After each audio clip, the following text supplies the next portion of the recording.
growing activism and everything. I wanted to start off by letting everyone here introduce themselves to you guys. Hi, my name is Ellen Brown, and I work at Cannabis. I love that we're having a panel today about solventless medicine because it's a form of helping our patients and furthering the movement. Yeah, hi, my name's Kyle Corrao. I wash bubble hash and I crush rosin on a large rosin press. I live in Northern California, but I'm from here. How's it going? I'm Addison DeMoura. I'm one of the co-founders of Steep Hill Laboratory, which is the first cannabis analysis laboratory in the country. I've been with Steep Hill since 2007, and then just last year left the company to start a new investment consulting firm to be able to bring concentrate companies and other businesses like that forward in California. I live in California, but I'm from Massachusetts. So. I'm Mila from Pollinator Company in Amsterdam, and we make the apparatus you need to make non-solvent hash. So we have dry system sieves, we have with bags and washing machines. That's my part in this. Hi, I'm Eric from MassCannabis. I'm a local from Worcester.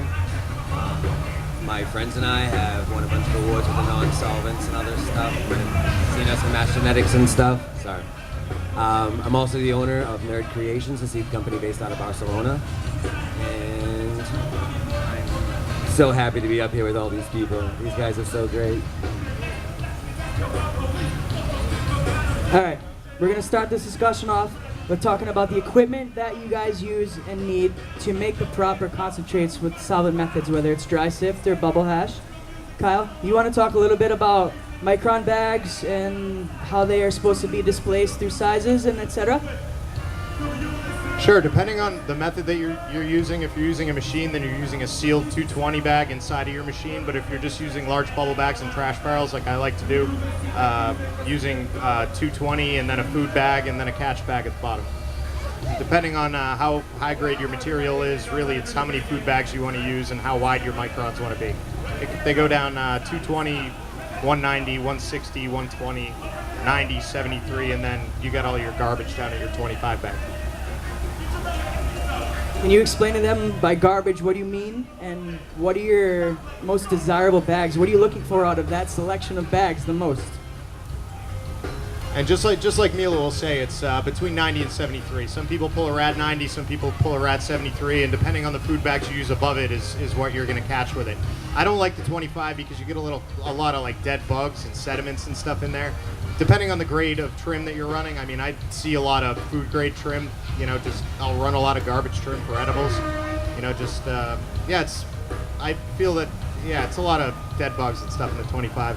Although recently a guy called Max Trichome showed me a 25 that looked like as good as any 73 I ever ran.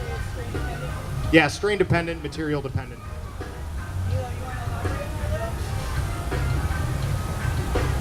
I always think the main thing to make a good hash is, of course, the genetics, because you're never going to get better than what you put in. But I agree with the 70 and 90 micron bags. For me, they give the best, because also with the big crystals, if you draw it out, each crystal has a thin layer of cellulose around it. So if you have masses of little crystals, the percentage of cellulose is much higher. And there's only a tiny bit of oil in those little crystals, even if you catch them. So big crystals is good. And genetics will determine the size of the crystals and also whether it was an outdoor or an indoor. So what we sell most is the 220, and the 120, just to clean it up a bit, is 70, and the 38, and the 90, All right, so if any of you are confused by a micron bag, it's a bag that has a pore screen at the bottom, so when you pull it up, it collects all the resin that you have, but lets all the water drain out. So it's basically a filtration system. Every bag has a different micron size. With that being said, and all this talk about strains, I wanted to go into a little bit of a discussion about the material that you want to use when it comes to making solventless extractions, specifically foam mount bubble hash. You want to elaborate a little bit, Kyle, Eric, on what types of material you use when it comes to dry sift and bubble? Eric, let's start you off.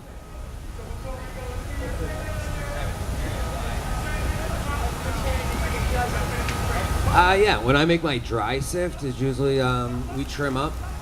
We trim up all our flour over trim bins and everything, and these are the micron bags that she was talking about. They cost $73.90. Put them right in a bucket. Yeah, so we trim up over trim bins. We take the dry sift that's underneath those screens, and what's that?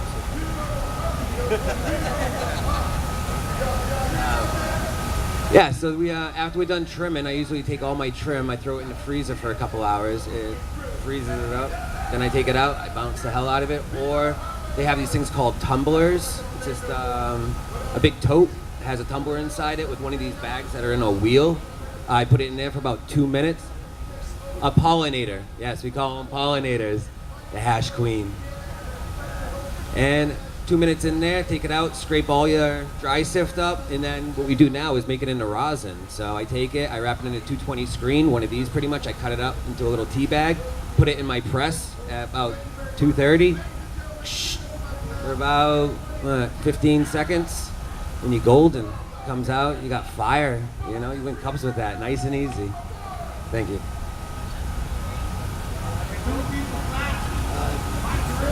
I guess what we're saying here is there's a big difference between a dry sift and a bubble hash. What he's doing is a completely dry separation process. What we're taking H2O and ice and we're mechanically separating in a washing machine and extracting our resin instead of separating with like a shake or a couple bundles, you know, where you're actually washing for 5 minutes or so in a washing machine.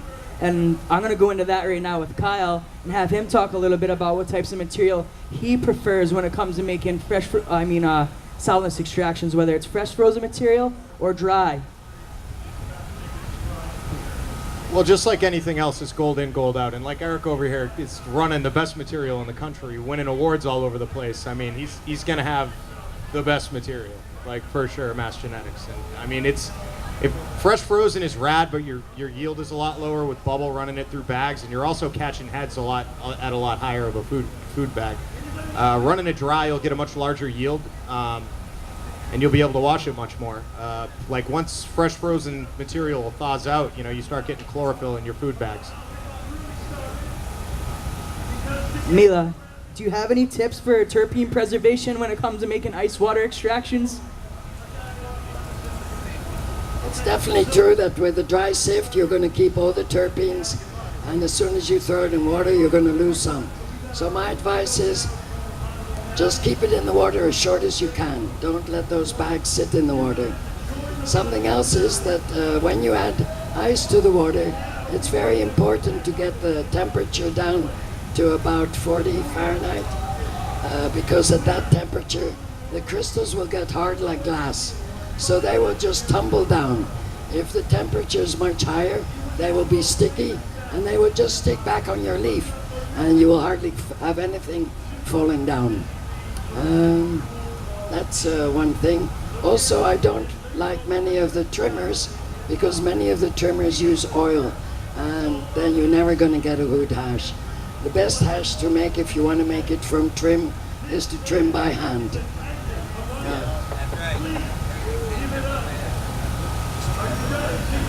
So basically, with both of these processes, dry sift and foam mount, you're looking for the best starting material you can possibly obtain. And with that, you may end up seeing some really good results. With that being said, I wanted to go into a little bit of a discussion about some tips to technique we have about solventless extractions. Right here, we have some of the most prestigious, award-winning, well-known extractors probably in the country and in the world, like I said. So I want to let you guys elaborate a little bit about that, please. Who would like to start? Kyle? Know where your material comes from is so important, making sure that you can trace back that source, making sure that it's organic, making sure that it's the strain that people say it is, because when you take down that concentrate, you're working with those terpenes, those flavonoids, those cannabinoids, and those are going to go to patients. So you want to make sure the medicine you have is made organically, it's cured properly, and that it doesn't have any molds or pesticides in it, because who is getting that end product at the end of the day? So accountability for your medicine is huge, especially when it comes to extractions. There's a couple little tips and tricks and whatnot that, I mean, I've washed a lot of lower grade trim in my time for food grade and stuff, and you can pre-wash your trim with water without ice before you run it.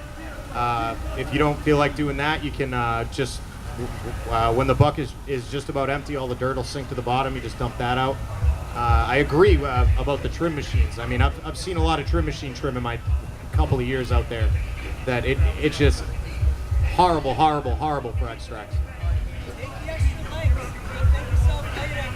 Yeah, I think that one of the main things too around water hash is storage. And what people don't realize is that the trim material or the plant material is food for mold. And if it's not properly stored and there's too much moisture, you can make the greatest hash ever. And that night that you made it, you might take a couple dabs and you're like, oh, it's a little moist, it's okay. If that isn't allowed to dry correctly, by the next morning, mold will already be there very aggressively. And even when you see sometimes that some companies will make a dry hash and then they'll get packaged and sealed in containers. Sometimes at the dispensary level, when patients are getting it, it has mold on it. So one of the reasons why I'm not a huge fan of water hashes or things like that is because with the laboratories, Steve Hill has laboratories in 8 states. So we're able to gather a lot of data on different types of molds that are seen in the cannabis community. But then there's moisture levels in different states. Washington's much wetter, so you're going to have higher levels of mold there. But when you take all that data and you look at it, the amount of water hash that has mold in comparison to BHO, it's insane the amount of numbers. BHO doesn't have mold on it. At Steve Hill for the time before I left, I looked over all the data for all the solventless and all the solvent hash, all the BHO hash, and a lot of the statistics come around it. And there was never one single time that there was a BHO sample that ever had any type of mold on it. And that's because it can't survive the process. It's not going to be there. And if it's done properly and it looks good, there's never going to be enough plant matter that's food for mold to live on or exist with. So you're protected. And then typically, those concentrates that you have high levels of terpenes. Those terpenes work as an antifungal, so they can't form on there on top of it. So it's the safest in terms of making sure there's no mold. And mold, if you're an immune deficient patient, you don't want to really be messing with waterless hashes very much because that type of mold can be a detriment, especially when you're combusting it or smoking it. So what my point was is when you're making these water hashes or any of this stuff, make sure that your material is either dry or make sure after you've made it, you've stored it in the correct way. You can take wet material and put it into a cryo and it's going to hold everything dormant, So if you're storing your material, all your close trim or whatever, even if it's live, you can just throw that into cryos with the right, level of micron on your bag, or sorry, I think it is a micron level for how thick the bags are. We use large silicone containers to store stuff inside of the cryo machines. But if you have those, you can store material in there and that'll protect it. But if you're holding on to your own stuff, if you're storing it kind of in the back room or anything like that, sometimes you'll run into, and you won't see that there's mold there. You can typically smell mold before you see it. So storage is really important too, especially for post-product and once you've made it, after you've done making it and you're storing away your hash, you want to make sure that you're storing it correctly, because otherwise everything can go wrong really fast if you're not. So. I think they already said most of everything. To dry it when it comes out of the bags, we put it through a strainer and rub it through so that it's separated, and then you can just lay it out on a white sheet of paper and it'll dry very well. And keep it there for 24 hours longer than you think it's already dry. By the way, the washing machine was invented to clean dirty socks. So for a washing machine with the right temperature of water, it's so easy to take off all those crystals. It saves a lot of work. The best thing I could say for making non-solvent hash is know your grower. Make sure that they have, proper humidity controls and everything, that they're not promoting mold in there and everything. And like everybody else has been saying, just keep it clean through the whole process. It's medicine. Wear gloves, just keep it clean. All right, that brings us to the final phase discussion of the solventless extractions. What Mila was explaining is our terminology called sieving or microplaning. That word molds, microbials, it's very scary. If you end up sieving or microplaning, it's really gonna help you guys prevent that mold. With that surface area, with the parchment paper, if you sieve through a sieve or like a cheese grater kind of, you're gonna be able to spread those trichrome heads out all over that piece of parchment, and that's gonna add surface area for those resin heads to dry properly. The problem everybody is having is they're adding all those trichrome heads together too soon, and they're trapping moisture in between those glands and closing them in a jar, which is often causing an auto butter effect, which really isn't what you want. If you have a real 6-star grade hash, it's gonna be nice, translucent, gooey. Sometimes not, it may end up looking like crystals, which is also very, very good. With that being said, I wanted to go into a little bit of a talk about rosin tech. This has absolutely taken the nation and the world by storm over the last year and a half, myself including. I love rosin, I smoke it every day. I've been starting to make it myself. A couple people on this panel I consider to be experts in the field right now. I wanted to bring a little bit of a discussion first about your starting material you want to use for rosin and different types of starting material you could use. Flour, bubble, and dry sift. What do you guys prefer? So I just started actually getting into the rosin pressing. I usually just made my bubble hash and I was happy with that. And then I started to press my medicine even further, or just do flour. You can just press flour, it's amazing. And then you take all those trichomes off and you can just dab that medicine right there. I run a 10-ton date, modified 10-ton date press made by a guy named Billy Wood in Ashland, Oregon. It's a rosin presser. I prefer to crush bubble hash on the smaller plate. The platens that I use are about 1.5 by 1.5. Low temperature, high pressure. Like the higher pressure you can use on whatever situation you have going for your rosin, the better. It just means you can use a lower temperature. There's people now cold pressing, up 150 degrees, under 150 degrees. With rad material like that, you can make something that's almost white. If you run a bubble hash with a disgusting flour like this, and then rosin it through a thick micron, a high pressure and a low temperature, really almost no temperature. The better the material is, the less heat you even need to extract the plant material out of the extract the resins out of the plant material.